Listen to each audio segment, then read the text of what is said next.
हरे कृष्णा कृष्ण कृष्ण हरे हरे, हरे राम राम राम हरे हरे। हरे कृष्णा। स्वागत है आप सभी का कृष्ण पुस्तक के आज के सत्र में। तो धन्य है हमारी गीता माता जी, जो इसी ताक में रहती है कि मुझे कहीं से भी हरि चर्चा मिले, सुनने को मिले। बस ये कानों को उन्होंने समुद्र बना लिया है, हरि चर्चा रूपी नदियां इसमें समाती रहे। बस निरंतर हमारे कानों में हरि कथा, भगवत कथा रूपी नदियां आके समाती रहे, उसमें मिल जाए। तो धन्य है माता जी, आपका जीवन धन्य है सच में। मुझे बहुत, मैं देखा, मैं बाद में आई, आप पहले से यहाँ पर तैयार थे। मतलब आपका जीवन धन्य है सच में। आप इसी जीवन में भगवत धाम प्राप्त करेंगे निश्चित तौर पे। ये जो कथा के प्रति आपके अंदर ये लौल्य है ना, ये जो लालच है आपको कथा के लिए, ये छूटना नहीं चाहिए एक क्षण का भी। वही जो आज प्राण मोहन प्रभु जी बोल रहे थे, तुलसीदास जी का दोहा है कि एक घड़ी आधी घड़ी, आधी में पुनि आध, तुलसी संगत साधु की हरहु कोटि अपराध। हाँ, यद्यपि मैं साधु नहीं हूं, किंतु आप भगवत कथा सुनने के लिए आपके अंदर जो इतना वो है, आकर्षण है भगवत कथा के प्रति, सच में आपका जीवन धन्य है। तो ठीक है, हम शुरू करते हैं हमारे आज के कृष्ण पुस्तक के सत्र को। तो जैसा कि हम कल के सत्र में चर्चा किए थे श्रीमन महाप्रभु और उनके कुछ पार्षदों के विषय में। तो महाप्रभु के जो पार्षद हैं, श्रीनिवासाचार्य और रामचंद्र, और इसके अलावा रामानंद राय और श्री अद्वैताचार्य, षड गोस्वामी, इन सब के विषय में कल हम थोड़ा चर्चा किए। और महाप्रभु क्यों इस पृथ्वी पर आए उस पर भी थोड़ा सा हमने जो है प्रकाश डाला था कि श्रीमती राधा रानी के उस विरह भाव को, उस वियोग को देखने के लिए कि राधा रानी ने किस प्रकार से कृष्ण का विरह को सहन किया, किस प्रकार से श्रीमती राधा रानी कृष्ण के विरह में तड़पती रही। उस विरह को महाप्रभु के रूप में कृष्ण स्वयं उसका आस्वादन करने के लिए इस नवद्वीप धाम में अवतरित हुए थे। तो हम सबको क्या शिक्षा मिली थी उस पर भी हमने कल चर्चा किया था कि जो लोग मध्व गौड़ीय संप्रदाय की गुरु परंपरा में हैं, यानी कि हम सब, हम इस गौड़ीय संप्रदाय की परंपरा में, तो हमको क्या करना चाहिए? हमको भी महाप्रभु की तरह अनुभव करना चाहिए। किसका अनुभव करना चाहिए?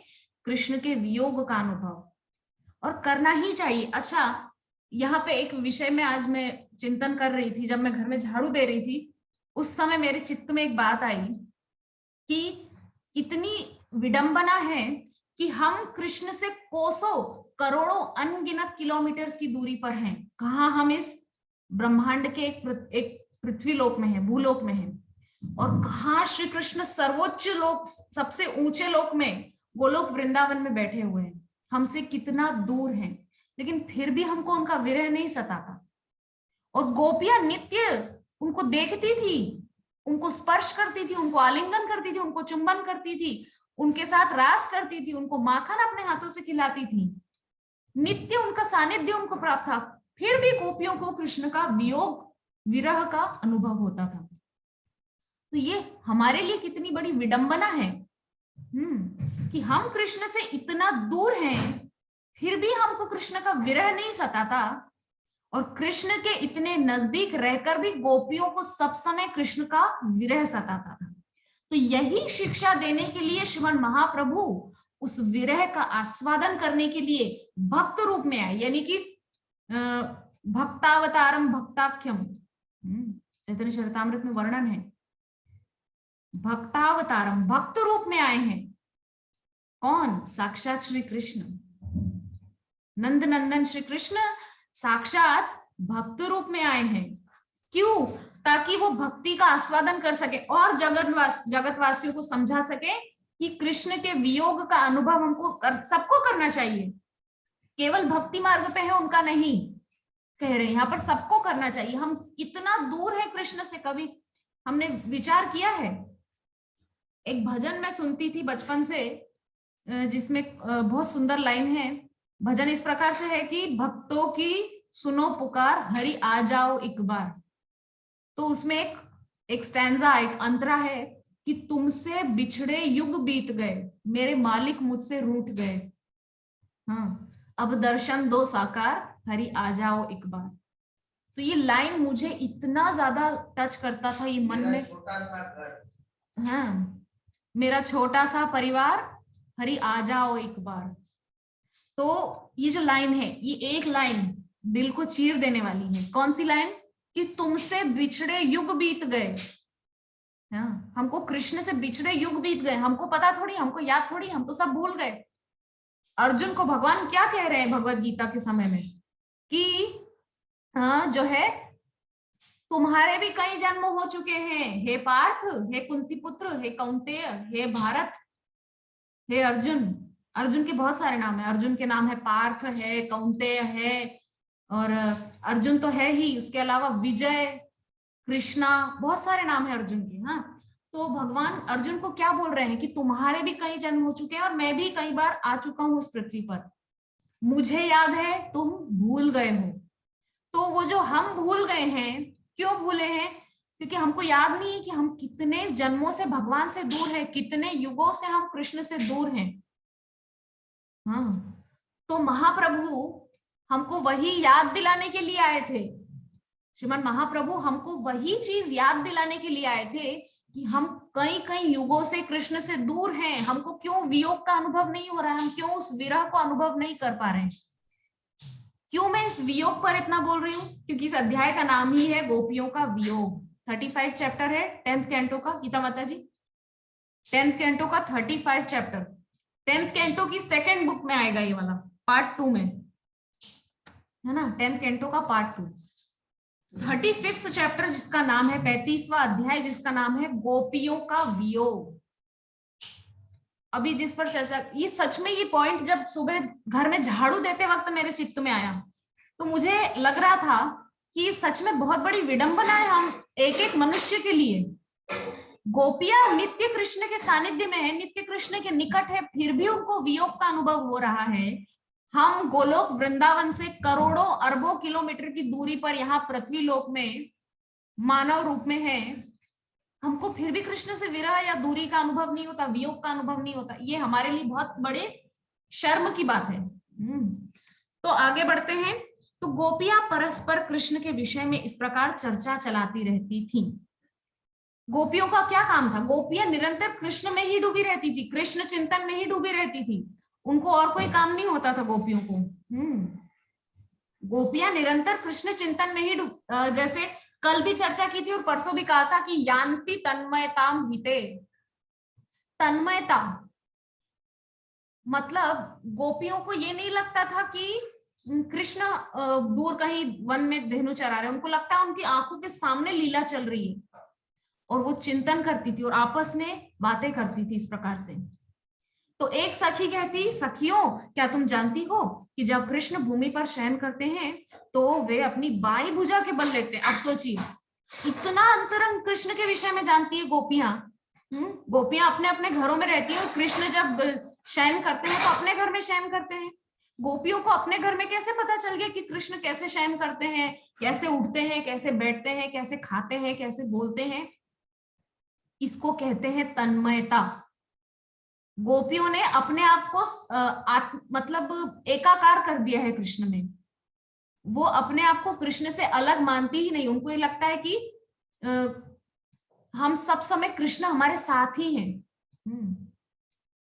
तो ये भावना कृष्ण के प्रति, ये प्रेम उनका कृष्ण के प्रति। और आगे कह रही कि उनका सिर उनकी बाई भुजा पर टिका रहता है, मतलब कृष्ण जो है अपनी बाई हाथ को इस तरह रख के अपने सिर को बाई भुजा पर टिका करके सोते हैं। ये अंतरंगता है कृष्ण के प्रति गोपियों के अंदर, कितना अद्भुत भाव है ये, अद्भुत, ये सच में एक एक अध्याय इतना अद्भुत रूप से श्रील प्रभुपाद ने प्रस्तुत किया है ना, सच में। तो आगे कह रही कि वे कोमल उंगलियों से बांसुरी बजाते समय अपनी आकर्षक भौहें मटकाते हैं। गोपियां जो है अब ये चिंतन कर रही है कि जब कृष्ण मुरली वादन करते हैं, जब वेणु बजाते हैं, तो वे अपनी भौहें यानी कि आईब्रोज को मटकाते हैं। देखिए गोपियों का जो ये भाव है कितना रसिक, रस भरा हुआ है, गोपियों का कितना प्रेम है कृष्ण के प्रति। और जो ध्वनि उत्पन्न होती है उससे इतना उत्तम वातावरण पैदा होता है कि उसे सुनकर स्वर्गलोक के निवासी अपनी पत्नियों तथा प्रेमिकाओं सहित आकाश मार्ग से जाते हुए अपने विमान रोक देते हैं, क्योंकि उन्हें यह स्तंभित कर देता है। कौन? मुरली का निनाद। जब आकाश मार्ग से देवता अपनी पत्नियों और जो भी देवांगनाएं हैं, जो स्वर्ग की अप्सराएं हैं, उनको लेकर आकाश मार्ग से अपने विमान में जाते हैं, तो वो जब उनको वेणु का स्वर सुनाई देता है तो वो तो वहीं के वहीं स्तब्ध खड़े रह जाते हैं। और देवांगनाओं की, अप्सराओं की तो हालत खराब हो जाती है, उनके बाल बिखर जाते हैं, वस्त्र अस्त व्यस्त हो जाते हैं, ऐसी अवस्था हो जाती है। तो यहाँ एक चीज हम जो समझ पा रहे हैं वो ये है कि श्री कृष्ण की मुरली का स्वर केवल ब्रजमंडल की गोपियां ही नहीं सुनती थी, अनंत कोटि ब्रह्मांड के जीवों को सुनाई देता था जब कृष्ण मुरली का निनाद करते थे। और मुरली आज भी बज रही है, किस रूप में? हरि कथा के रूप में, हरि नाम के रूप में। हमको सुनना है, हमारे कान हमको इस तरफ खुले रखने हैं। संसार में बहुत कुछ चल रहा है, आज क्रिकेट में वो हुआ, कल वो मर गया, कल कौन मर गया था, लता मंगेशकर मर गई। जहां देखो स्टेटस पे लोग लगा रहे हैं लता मंगेशकर को श्रद्धांजलि। अरे साहब, लता मंगेशकर मर गई, अगला नंबर तुम्हारा भी हो सकता है। तो लता मंगेशकर की चिंता छोड़ के अपने जीवन का लक्ष्य जो है, असली लक्ष्य, उस पर ध्यान केंद्रित किया जाए। और इसका सबसे अच्छा साधन ये है कि जो हमको भक्ति मार्ग में गाइड कर रहा है उसको ईमानदारी से फॉलो करें। इसका उदाहरण मैं अपने ही जीवन से दे सकती हूँ। मेरे पास मेरे प्रभु जी हैं जो मुझे पग पग पे जो है गाइड करते हैं, पग पग पे मुझे बताते हैं ये करना है, भागवतम पढ़ना है, चैतन्य चरितामृत पढ़ना है, गीता भी पढ़ना है, कृष्ण बुक भी पढ़ना है। इसके अलावा जो है पास में बैठ के क्लास भी सुनना है। और फिर इस प्रकार से तुमको खुद भी क्लास देना है, सीखना है क्या करना है क्या नहीं करना है, इस प्रकार से जो है बताते रहते हैं। तो गाइडेंस बहुत जरूरी है पग पग पे हमको। क्यों जरूरी है? उदाहरण के लिए हम किसी अनजान जगह पे, मान लीजिए हम नेपाल जाएंगे, तो नेपाल में जाके हम खड़े हो गए, काठमांडू जहाँ पे फ्लाइट या ट्रेन जो भी होता है, जहां पर भी जाकर के हम खड़े हो गए। अब हमको पता नहीं आगे कहाँ जाना है, किस गली जाना है, किस रास्ते जाना है, तो क्या हम सही जगह पे पहुंच पाएंगे? काठमांडू में जो टेम्पल है, इस्कॉन टेम्पल, क्या हम सही जगह पे पहुंच पाएंगे? नहीं पहुंच पाएंगे अगर हमारे पास सही गाइड नहीं होगा। और अगर हमारे पास सही गाइड होगा तो हमको पता चलेगा पग पग पे, हमको जो है आने वाले कष्ट हैं उनसे हमको पहले से ही सचेत होने का मौका मिल जाएगा, है ना। तो यहाँ पर जो है गोपियां बहुत सुंदर सुंदर जो है कृष्ण की मुरली से जो प्रभाव पड़ता है, स्वर्ग के निवासी भी स्तब्ध रह जाते हैं, उस बारे में बात कर रही हैं। तब आगे कह रही है कि विमान में बैठी देवताओं की पत्नियां अपने संगीत पर तथा संगीत की योग्यताओं पर लज्जित हो उठती हैं। ये बात कितनी सुंदर बात कह रही है कि जो वो देवांगनाएं हैं, जो अप्सराएं हैं, उनको भी लज्जा आने लगती कि अरे हम तो कुछ भी संगीत नहीं जानते, देखो श्याम सुंदर कितनी सुंदर वेणु बजा रहे हैं, क्या स्वर लहरी निकल रही है? तो इतना ही नहीं, वे दाम्पत्य प्रेम से पीड़ित हो उठती हैं और उनके केश तथा वस्त्र शिथिल होने लगते हैं। यद्यपि उनके पति इंद्र उनके पास में है, शची माता, शची देवी जो इंद्र की पत्नी है, या और भी सब अप्सराएं देवगण उनके साथ में है उस समय, लेकिन कृष्ण के विरह में तड़प उठती हैं। इसीलिए तो ना उत्तरा ने भी कहा है कि देव देव जगत पते, कृष्ण जगत के पति हैं, बाकी सब पति वो कुछ समय के लिए मात्र, असली पति हमारा कृष्ण है। अब दूसरी गोपी क्या कह रही है कि हे सखियों, कृष्ण इतने सुंदर हैं कि लक्ष्मी जी सदैव उनके वक्षस्थल पर निवास करती हैं और वे गले में सदैव सुनहरी माला पहने रहते हैं। हम सभी जानते हैं भगवान की भार्या है श्री लक्ष्मी जी, जो भगवान के हृदय में निरंतर निवास करती हैं। अब आगे कृष्ण कौन सी माला पहने हुए हैं उसके बारे में बता रही है कि भगवान कितनी सुंदर सुनहरी माला पहने हुए हैं। तो सुंदर घनश्याम अनेक भक्तों के हृदयों को जीवित करने के लिए अपनी वंशी बजाते हैं। वंशी क्यों बजाते हैं उस पर यहाँ पर गोपियां चर्चा कर रही हैं। भक्तों के हृदयों को जीवित करने के लिए। मैंने कुछ दिन पहले ही रसखान जो है उनका सुनाया था थोड़ा सा इसी कृष्ण पुस्तक के सत्र में, कि रसखान जो है वो अकबर के दरबार के मतलब बहुत उनके खास थे। अकबर ने उनको काम दिया कि आपको जो है फलानी जगह जाना है, किंतु आपको वाया वृंदावन होकर के जाना है, क्योंकि अब रास्ता वृंदावन से होकर ही जाता है। तो वहां पर अकबर ने जो है उनको अवेयर कर दिया था, सचेत कर दिया था, आपको जाना है वृंदावन के रास्ते, लेकिन एक बात ध्यान रखना है कि वृंदावन में रुकना नहीं है, सीधा सीधा निकल जाना, बाहर से निकल जाना, बाईपास से, अंदर शहर में मत घुसना। तब क्यों क्यों नहीं जाना है? तो एक हम सभी जानते हैं मानव मन की ये बहुत जिज्ञासा रहती है कि उस गली में नहीं जाना है, लिखा है तब तो जरूर झांकेंगे, कि झांक तो लेंगे, जाएंगे नहीं लेकिन झांकेंगे, क्यों नहीं जाना, इधर क्या है। हमारे मानव मन की जिज्ञासा अक्सर रहती है कि जहां लिखा हो कि ये काम करना मना है वहां वो काम जरूर करेंगे, है ना। तो इस प्रकार से रसखान जब चले तो रसखान ने पूछा कि क्यों नहीं वृंदावन में रुकना है, क्या कारण है?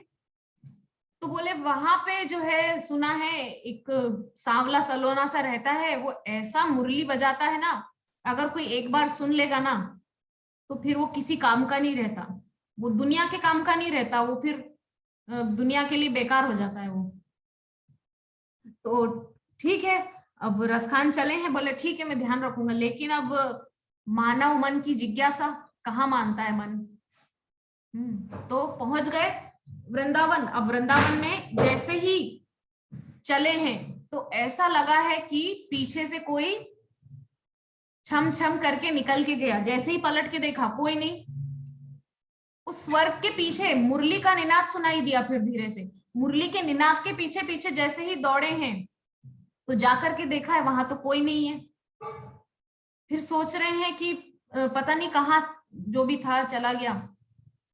फिर पीछे पलट के देखा तो त्रिभंग ललित श्याम सुंदर टेढ़ी टांग किए हुए पीतांबरधारी, तड़द्युति विनंदित पीतांबरधारी, बिजली चमकती हुई बिजली के समान पीतांबर धारण किए हुए, हाथों में मुरली लिए, अधरों पर मुरली सजाए, वेणु बजाते हुए श्याम सुंदर रसखान को दिखाई दिए। अब रसखान किसी काम के नहीं, क्योंकि श्याम सुंदर की मुरली सुन लिया, अब किस काम के रहे। तो अब जो है रसखान को एक दर्शन मिला है, एक झलक, और अब वो छवि अंतर्धान होगी। तो अब रसखान क्या कर रहे हैं, रसखान बैठ गए हैं वृंदावन की बॉर्डर पे आके, और आने जाने वालों को, वृंदावन में आने वालों को बोल रहे हैं कि अंदर जाना, अंदर मत जाओ। पहली बात तो एक काम करो कि वृंदावन में जाओ ही मत। बोले फिर भी अगर तुमको बहुत जरूरी है वृंदावन में जाना तो जाना, तो लेकिन उस टेढ़ी टांग वाले की तरफ मत देखना, उसकी तरफ भी देख लिया तो उससे नजरें मत मिलाना, उसकी मुरली सुनाई दे जाए तो कान बंद कर लेना। तो ये अवस्था है। तो यहाँ पर जो गोपियां बोल रही हैं कि मुरली को सुन करके क्या करते हैं, वो हृदयों को जीवित करते हैं। कैसे जीवित करते हैं? रसखान के हृदय में क्या थे? रसखान म्लेच्छ थे, मुस्लिम थे, लेकिन ऐसा कृष्ण प्रेम में पागल हुए। उसके बाद तो रसखान ने जो जो सुंदर सुंदर पद लिखे हैं कृष्ण के विरह में, कृष्ण के प्रेम में, आप नेट पे सर्च कर सकते हैं, रसखान ने बहुत सुंदर सुंदर पद कृष्ण के प्रेम में लिखे हैं।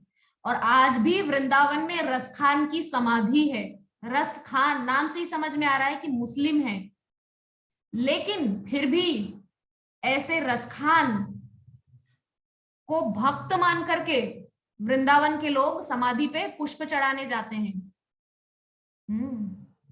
ये है कृष्ण की मुरली की, वेणु की महिमा, हृदयों को जीवित करना। गोपियां क्या कह रही है कि सुंदर घनश्याम अनेक भक्तों के हृदयों को जीवित करने के लिए अपनी वंशी बजाते हैं।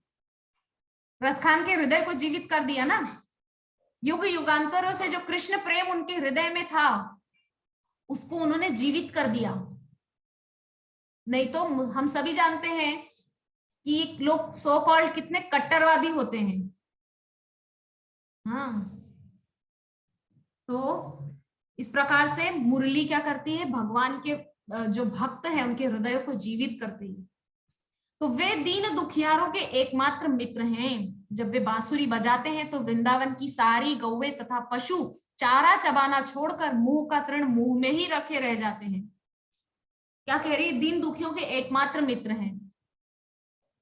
कृष्ण तो सबके एकमात्र मित्र हैं ही, हम सभी जानते हैं। कृष्ण से अच्छा हमारा कोई मित्र हो सकता ही नहीं। एकमात्र। तो आगे कह रही है कि जब यहाँ पर वेणु गीत में भी इस प्रकार से चर्चा हुई है और अभी विरह गीत में भी उसी प्रकार से गोपियां कह रही हैं। क्या कह रही है कि गैया जब चारा चबा रही है तो वो चारा चबाते चबाते उसके कान में गई है वेणु की धुनी, वेणु का स्वर गया है। अब क्या हो रहा है, चारा तो जस का तस उसके मुख में लगा है, वो चित्र लिखी सी हो गई, बिल्कुल ऐसा लग रहा है कोई पेंटिंग है। गाय बछड़े सब पेंटिंग जैसे बन गए, चित्र लिखे से बन गए। और चारा तो मुख में लटक रहा है और बिल्कुल अपने आप को स्तब्ध करके उस वेणु के स्वर को अपने अंदर तक उतार रही है, हृदयंगम कर रही है। ये अवस्था है वृंदावन के एक एक जड़ चेतन सभी सबकी। तब वे कान उठाकर स्तंभित हो उठते हैं। सारी गौए बछड़े अपने अपने कान उठा करके उस स्वर को अपने अंदर में उतार रहे हैं। वे जीवित नहीं अपितु चित्र लिखे से प्रतीत होते हैं। देखिए यहाँ पर बोल दिया गया है, चित्र लिखे से बन जाते हैं। कृष्ण का वंशी वादन इतना मोहक है कि पशु तक मोहित हो जाते हैं। हम लोगों का तो कुछ कहना ही नहीं। गोपियां बोल रही है कि हम लोग अगर मोहित हो रही तो हम लोग तो जानती हैं कि वो कृष्ण है, कितने सुंदर है, प्यारे हैं, माखन चुराते हैं, मस्ती करते हैं, बदमाशियां करते हैं, नटखट है। लेकिन वो गौ क्या समझती है, वो गाय क्या समझती है। लेकिन देखो वो गाय भी, वो गौ माता भी कृष्ण की वेणु को सुनकर के चित्र लिखी सी खड़ी रह गई है, स्तंभित हो गई है, स्तब्ध हो गई है। तब आगे अन्य गोपी क्या कह रही है कि पशुओं की बात तो छोड़ दो, वृंदावन की नदियां, सरोवर, ये सब जड़ है, पेड़ तो जड़ है ना। लेकिन जब कृष्ण की मुरली का निनाद सुनते हैं तो अपने आप को हिला देते हैं जोर से, और जितना पुष्प उन पर है वो पुष्प नीचे गिरा करके मान लो कृष्ण के चरणों में अपनी पुष्पांजलि समर्पित कर रहे हो कि हे भगवान, आप तो हमको अपने अधरों का अमृत पिला रहे हो। हम आपको कुछ नहीं तो कम से कम हमारे पास जो ये हमारे पुष्प हैं यही हम आपके चरणों में समर्पित करके आपके प्रति अपना प्रेम प्रदर्शित कर सकते हैं, क्योंकि आप तो हमको अपने अधरों का अमृत पिला रहे हो ना। मुरली का स्वर क्या है, अधरों का अमृत है भगवान का। तो इस प्रकार सभी कृष्ण की उस मुरली को सुनकर के सबकी यही अवस्था है। तब जब वे बांसुरी बजाकर गौओं तथा बलराम को बुलाते हैं तो यमुना नदी बहना बंद कर देती है। नदी का क्या काम है, नदी बहती है। यद्यपि आज के समय में यमुना नदी की वो स्थिति नहीं, यमुना नदी की हालत बहुत खराब है, विशेष करके दिल्ली हरियाणा के क्षेत्रों में तो यमुना नदी का जो है बहुत हालत खराब है। किंतु आज से 5,500 वर्ष पहले तो यमुना नदी बहुत सुंदर रूप में बहती थी, क्योंकि साक्षात कृष्ण उनके पति प्रियतम यहाँ पर उपस्थित थे। तो आगे गोपियां कह रही हैं कि वृंदावन रज को लपेटे जाते देखकर स्तंभित हो जाती हैं। कृष्ण जब गौ चराते हैं तो जो उनको पसीना आता है, जो चलते चलते धूप में पसीना आता है और उसपे क्या चिपक जाती है, वृंदावन की रज, वृंदावन की धूल उनके उस पसीने के बूंदों पर चिपक जाती है। तो कृष्ण का मुखारबिंद सोने के समान चमक उठता है। और आगे कह रही हैं गोपियां कि नदी बेचारी स्तंभित होकर अपनी तरंगे रोक देती है, जिस प्रकार हम निराश होकर कृष्ण के लिए विलाप करना बंद कर देती हैं। कृष्ण की अनुपस्थिति में गोपियां निरंतर आंसू बहाती रहती थी, किंतु कभी कभी उन्हें जब आशा बंधती कि वे आ रहे हैं तो वो विलाप करना बंद कर देती, किंतु जब गोपियां देखती कि वे नहीं आ रहे हैं तो निराश होकर पुनः रोने लगती। जैसे मान लीजिए कोई पत्नी अपने पति के विरह में रो रही है, उसको ऐसा लगता है कि गाड़ी की आवाज आई, आ गए मेरे पति देव, बालकनी से झांक के दिखा रहे, नहीं ये तो पड़ोसी के पड़ोसन के पति देव हैं, तो रोना बंद कर दिया था ये सोच करके कि पतिदेव आ गए, लेकिन जब देखा कि पड़ोसी है तो फिर रोना शुरू कर दिया। ये अवस्था गोपियों की है। तो कृष्ण आदि भगवान और समस्त विष्णु रूपों के मूल है। ब्रह्म संहिता के माध्यम से हम सभी समझ चुके हैं कि कृष्ण सबके मूल हैं। ईश्वरः परमः कृष्ण सच्चिदानंद विग्रह अनादिरादिर गोविंद सर्व कारण कारणम। हाँ, सर्वप्रथम श्लोक है गीता माता जी, ब्रह्म संहिता का सबसे पहला श्लोक। तो कृष्ण जो है सबके मूल है। विष्णु तत्व भी उनसे आता है, पहले भी मैं इसी क्लास में चर्चा कर चुकी हूँ कि सबसे ऊपर है कृष्ण। कृष्ण का इमीडिएट एक्सपांशन मतलब कृष्ण के बाद उनका जो तुरंत जो उनका अंश है वो है बलराम। बलराम से चतुर्व्यूह आता है। चतुर्व्यूह आता है, चतुर्व्यूह में होता है वासुदेव, संकर्षण, प्रद्युम्न, अनिरुद्ध। इस चतुर्व्यूह में जो संकर्षण है उस संकर्षण से आता है महासंकर्षण। महासंकर्षण से फिर एक चतुर्व्यूह निकलता है वासुदेव, संकर्षण, प्रद्युम्न, अनिरुद्ध। फिर इस चतुर्व्यूह में जो संकर्षण है, संकर्षण या वासुदेव, संकर्षण ना, संकर्षण से फिर आते हैं महाविष्णु। महाविष्णु जिनको कारणोदक्षाय विष्णु कहते हैं। इन कारणोदक्षाय विष्णु के श्वास प्रश्वास से बुलबुले निकलते हैं जो कि ब्रह्मांड का रूप धारण कर लेते हैं। प्रत्येक ब्रह्मांड में गर्भोदक्षाय विष्णु के रूप में भगवान प्रविष्ट होते हैं।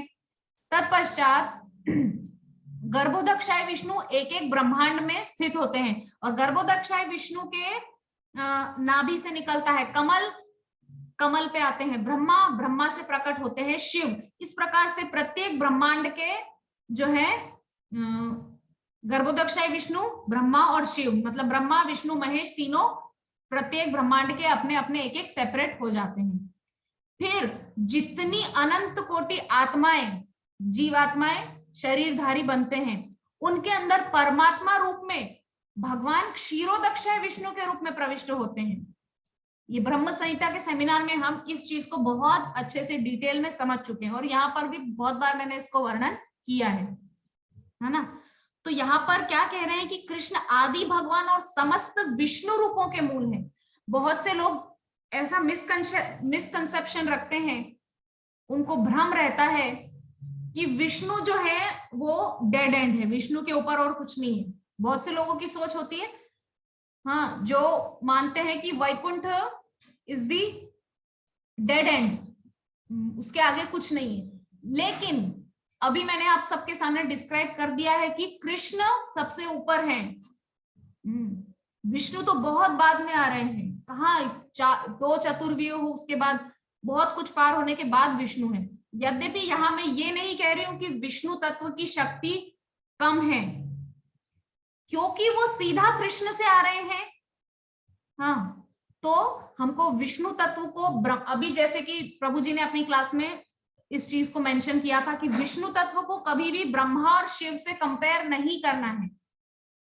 ठीक है, विष्णु तत्व कृष्ण से आ रहा है, यद्यपि इमीडिएट नहीं आ रहा है, इमीडिएट एक्सपेंशन नहीं है, बिल्कुल कृष्ण के बाद नहीं है, कृष्ण के अंशों के अंशों के अंश हैं, लेकिन है वही, शक्ति में कोई भेद नहीं है। इसलिए विष्णु तत्व वही कृष्ण है, हमको यही मानना है। किंतु हमको उपासना करनी है कृष्ण की, भजना करनी है कृष्ण की। इस चीज को हम समझ ही चुके हैं, इतने दिनों से आप प्रभु जी का क्लास सुन रहे हैं।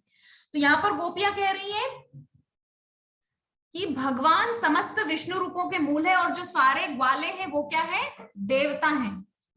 तो भगवान विष्णु, शिव, ब्रह्मा, इंद्र, चंद्र आदि देवताओं से सदैव पूजित हैं और घिरे रहते हैं।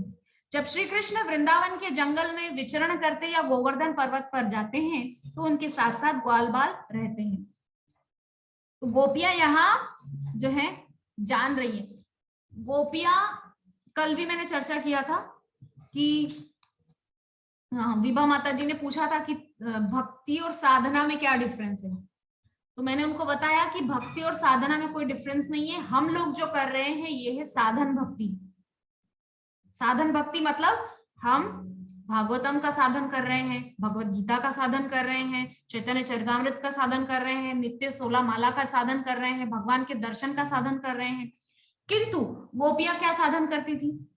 हमने कभी भागवतम में पढ़ा है ऐसा कि गोपियां 3 घंटा बैठ के भागवतम सुन रही है जूम क्लास में? नहीं। गोपियां घर के कार्य करते करते, वो साधन सिद्धा है। गोपियां साधन सिद्धा है, उनका साधन सिद्ध हो चुका है। उन्होंने साधन किए पिछले कई कई करोड़ों करोड़ों जन्मों तक, उन्होंने बहुत साधन किए। उसके बाद जब उनका साधन सिद्ध हो गया तो उनको गोपी रूप में कृष्ण का नित्य सानिध्य, इतना नैकट्य मिला, इतना सामीप्य मिला। और हम लोग जो हैं, हम अभी साधन भक्ति के स्तर में हैं। अभी हमको साधन करना पड़ रहा है। साधन मतलब मेरे को यहां से जाना है कोलकाता, तो कोलकाता के लिए मैं उड़ के तो जा नहीं सकती क्योंकि मेरे को अभी वो पावर मिला नहीं है। ठीक है, तो मुझे या तो टैक्सी करना पड़ेगा ओला बुला करके, या मुझे बस से जाना पड़ेगा, या मैं कोई निजी गाड़ी, उससे मेरा 2 व्हीलर से जाऊंगी, या ट्रेन से नवद्वीप करके फिर मैं। तो मुझे यदि कोलकाता जाना है तो मुझे इतने साधन करना पड़ेंगे। पहले मैं घर से जाऊंगी गंगा घाट, उसके लिए मुझे एक टोटो करना पड़ेगा साधन। फिर गंगा घाट से नौका में बैठ के मायापुर से नवद्वीप जाएंगे, दूसरा साधन। फिर नवद्वीप में घाट से स्टेशन जाने के लिए फिर टोटो करना पड़ेगा, तीसरा साधन। फिर नवद्वीप स्टेशन पे ट्रेन पकड़ेंगे, फिर जाके हावड़ा या कोलकाता उतरेंगे, चौथा साधन। तो मुझे कोलकाता जाने के लिए 4-4 साधन पकड़ने पड़ेंगे। लेकिन इस जगह यदि कोई साधन सिद्ध, कोई देव होगा, कोई देवता या देवी होगी, तो वो तो तुरंत पहुंच जाएंगे। नारद जी होंगे तो क्या मन की गति से चलते हैं। मन में इच्छा हुई कि मुझे कोलकाता जाना है, आंख खुलते कोलकाता में उपस्थित। तो ये वाली स्थिति हमारी है कि हमको इतना साधन करना पड़ रहा है क्योंकि हम साधन भक्ति के स्तर पर हैं। लेकिन गोपियां है साधन सिद्धा, उनका साधन सिद्ध हो चुका है। अब उनको साधन नहीं करना पड़ता, उनको नित्य कृष्ण का स्मरण होता है, पल पल कृष्ण का स्मरण। यही बात मैंने रास पंचाध्यायी के सेमिनार में कही थी कि हमको कृष्ण का स्मरण करना पड़ता है। कृष्ण को, गोपियों को कृष्ण का स्मरण करना नहीं पड़ता। कृष्ण उनको याद ही रहता है, वो भूलती नहीं है कृष्ण को।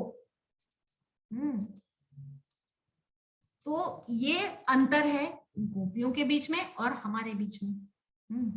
तो मैं कहना चाह रही थी गोपियां बहुत ज्ञानी है, मूर्ख नहीं है। कैसे वो जान रही है कि ग्वाल बाल देवता है? तो इस प्रकार से गोपियां मूर्ख नहीं है। तो आज भी हम एक पेज पर ही अध्ययन कर पाए। ये जो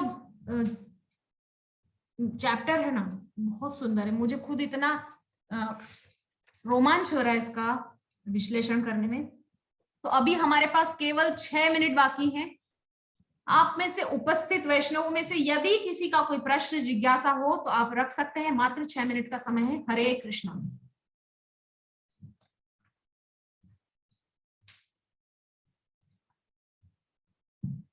हरे कृष्णा।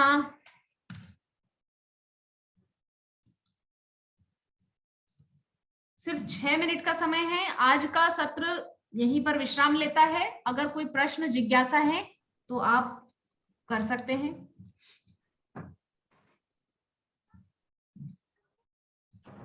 नहीं, कुछ जिज्ञासा अभी नहीं है मेरे। ठीक है माता जी, आप तो फोन लगा के भी बाद में पूछ सकते हैं, कोई दिक्कत नहीं।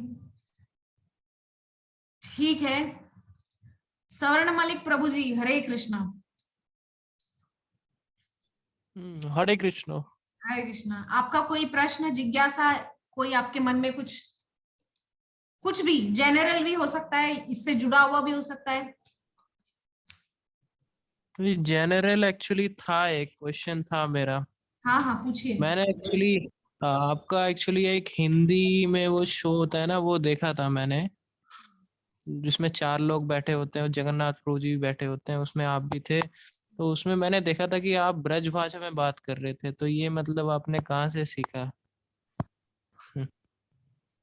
सीखा नहीं है, ब्रज के लोगों से थोड़ा बातचीत करने से। पहले कुछ ब्रज के लोग मेरे एफबी कांटेक्ट में थे। एफबी जब मैं चलाती थी, अभी मैंने एफबी बंद कर दिया शादी के बाद। हाँ जी। फेसबुक पर जब मैं थी शादी से पहले, तो मैं ब्रज के कुछ लोगों से कांटेक्ट में थी, जो राधा रमन के गोस्वामी हैं, राधा रमन के जो गोस्वामी के डिसाइपल्स हैं, उन लोगों के कांटेक्ट में मैं रहती थी। तो वो लोग ब्रज भाषा में मेरे से कॉन्वर्सेशन करते थे, तो मुझे आगे सीख लिया थोड़ा सा। और मुझे पर्सनली बहुत शौक है अलग अलग भाषाओं को सीखना। मैं गुजराती भी समझती हूँ और थोड़ा बहुत मराठी भी समझती हूँ, और बंगाली तो सीख ही गई हूँ शादी के बाद। हिंदी इंग्लिश तो जानती ही हूँ। ठीक है प्रभु जी। हाँ जी माता जी, हरे कृष्ण। हरे कृष्ण। आद्या, हरे कृष्ण आद्या।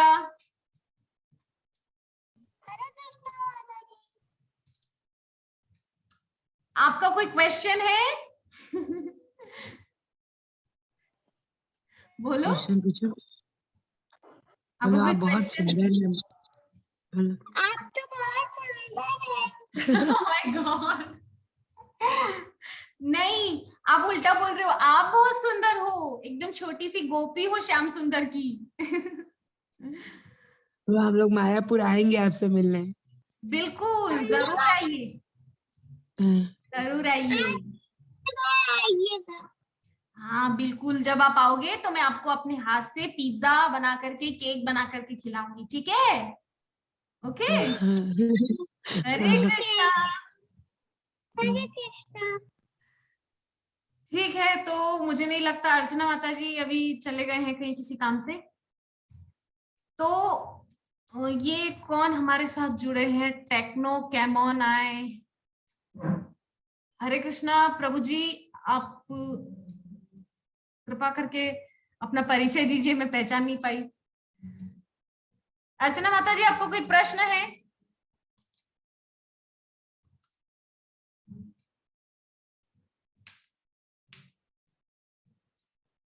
आई थिंक वो नहीं सुन पा रहे। ठीक है, तो आज के सत्र को हम यही विश्राम देते हैं। 8:30 से ऊपर टाइम हो चुका है। आप लोगों को भी अपने अपने घरों में काम होगा, तो ठीक है। वांछा कल्पतरुभ्यश्च कृपा सिंधुभ्य एव च पतितानां पावनेभ्यो वैष्णवेभ्यो नमो नमः। हरे कृष्णा कृष्ण कृष्ण हरे हरे, हरे राम राम राम हरे हरे। ग्रंथराज श्रीमद् भागवतम महापुराण की जगत गुरु श्रीला प्रभुपाद की जय। अनंत कोटि वैष्णव भक्त वृंद की जय। समवेत गौर भक्त वृंद की जय। जय गौर सीतानाथ प्रेमानंदे। हरि हरि। हरि हरि हरि हरि बोल, हरि हरि बोल।